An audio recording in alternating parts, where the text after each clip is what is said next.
Carissimi tutti, Sawa Bona, le docteur Rondo depuis le château de Monteriggioni. Parlons aujourd'hui de spiritualité, notamment de la constitution de l'être. À ce point de l'histoire du monde, s'il y en a encore qui aient des doutes sur la nature au moins double de l'être humain, ce sont probablement des personnes qui passent trop de temps à regarder la télévision. Il existe des millions de preuves et témoignages démontrant clairement que nous ne sommes pas que des corps programmés pour manger, dormir et baiser. Nous sommes bien plus que cela. Pour comprendre la structure de l'être humain, vous devriez penser aux matrioshkas. Les poupées russes. Elles sont une illustration très expressive de l'édifice humain. Le lien dans la description. Ce sont des poupées russes qui s'emboîtent les unes dans les autres. L'être humain est ainsi fait, mais à la différence qu'il n'a que 3 niveaux, l'esprit, l'âme et le corps. Ces 3 essences ne se distinguent les unes des autres que par la relative subtilité de leurs énergies. Le corps physique est l'énergie la plus condensée des 3. Il est purement matériel. C'est une enveloppe de chair que vous pouvez voir dans un miroir qui ressent la peur, la faim, le froid, la colère, les plaisirs charnels. C'est cette partie de nous qui désire très souvent se nourrir, boire ou avoir des rapports sexuels. C'est cette partie de nous qui ne supporte pas qu'on lui manque de respect, qui ne supporte pas l'échec, l'humiliation et qui craint plus que tout la douleur. C'est le domaine de l'ego. Cette enveloppe charnelle descend directement de 2 corps physiques qui sont vos géniteurs. Toutefois, toutes les personnes qui forment votre famille terrestre ne sont pas nécessairement des membres de votre famille spirituelle.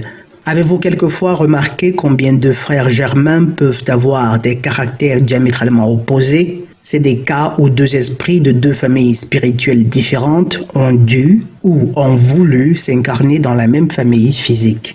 L'âme, par contre, est une deuxième enveloppe, moins dense que le corps physique, mais moins subtile que l'esprit. C'est un deuxième plan, toujours physique, mais un peu plus subtil, c'est-à-dire éthérique. C'est une enveloppe éthérique que les humains ne sauraient voir, mais qui est encore assez dense pour agir dans les plans terrestres et assez subtile pour en faire de même dans les plans un peu plus élevés. Cette enveloppe permet la distribution du fluide vital qui réside dans le sang vers toutes les parties de votre corps, les organes en particulier. Enfin, le 3e plan est celui de l'esprit pur. C'est celui du vrai soi, l'entité qui a été créée directement par le Père de toutes choses, c'est-à-dire cette partie de nous à laquelle les évangiles chrétiens se réfèrent quand ils disent que nous avons été faits à l'image du Créateur. C'est cette partie de l'être qui est immortelle, qui est énergie pure et qui ne pourrait être détruite que par celui qui l'a créée. C'est un concentré d'énergie et de conscience qui s'élève au fur et à mesure qu'elle découvre les secrets de l'univers. Un moment clé de cet apprentissage consiste en l'incarnation dans la matière telle que par exemple sur cette planète. Avant la naissance, chaque esprit vit justement dans sa famille spirituelle qui se trouve approximativement au même degré d'évolution que lui. La Terre est l'un des rares endroits de l'univers où des différents esprits issus de niveaux très différents peuvent se côtoyer, car la Terre est une école de formation. Et dans les conflits qui y éclatent souvent, les 2 parties y gagnent, en ceci que les esprits les plus élevés consolident leurs acquis en matière de connaissance de l'univers, de la création, tandis que les esprits plus bas ont l'occasion de s'améliorer. Je tiens à rappeler que même le Christ a toujours enseigné cette réalité. Et si ces vérités ont été petit à petit effacées des savoirs communs, ce ne fut point un hasard. Enseigner aux hommes la peur de la mort, en effaçant de leur mémoire la réalité concrète de la vie après la mort. Et ce qui vous reste, c'est des animaux qui croient qu'ils n'ont qu'une seule vie et qu'ils devraient se donner autant de plaisir que possible sans penser à l'autre vie qui en fait est la vraie vie.